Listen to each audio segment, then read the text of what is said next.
બસમાંથી ધુમાડો નીકળતા દોડધામ પાલ વિસ્તારમાં બીઆરટીએસ ડેપોમાં ચાર્જિંગમાં મૂકેલી બસની બેટરીમાં શોર્ટ સર્કિટના કારણે ધુમાડો નીકળતા ફાયર વિભાગ દોડતું થયું। સુરતમાં બીઆરટીએસમાં દોડતી ઇલેક્ટ્રિક બસો ઘણી વખતે જોખમ ઊભું કરી દેતી હોય છે। ખાસ કરીને ઇલેક્ટ્રિક બસમાં આગ લાગવાની ઘટના સામે આવે ત્યારે શહેરના પાલ વિસ્તારમાં આવેલા બીઆરટીએસ બસ ડેપોમાં ચાર્જિંગ ફૂલ થઈ ગયા બાદ એકાએક જ ધુમાડો નીકળવાનો શરૂ થતા દોડધામ મચી ગઈ હતી।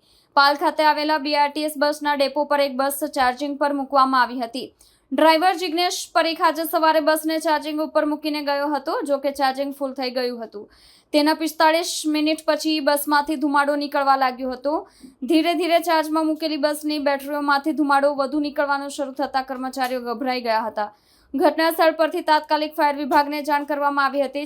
ચાર્જિંગ પૂર્ણ થઈ ગયા બાદ આ ઘટના બની હોવાનું જાણવા મળ્યું હતું। ફાયર ઓફિસર સંપત સુથારે જણાવ્યું કે પાલ બીઆરટીએસ બસ ડેપો ખાતે શોર્ટ સર્કિટને પગલે ધુમાડો નીકળવા લાગતા ફાયરના કંટ્રોલ રૂમમાં જાણ કરવામાં આવી હતી। ત્યારબાદ ફાયર ટીમ તાત્કાલિક ઘટનાસ્થળે પહોંચી ગઈ હતી અને 1 થી 1.5 કલાકની જહેમત ઉઠાવી ધુમાડાને કંટ્રોલમાં કરવામાં આવ્યો હતો। આ ઘટનામાં બસની 10 બેટરીઓ પૈકી 2 બેટરીઓ બળી ગઈ હતી, જ્યારે અન્ય 8 બેટરીઓ ફાયર બ્રિગેડની ટીમ દ્વારા બચાવી લેવામાં આવી હતી।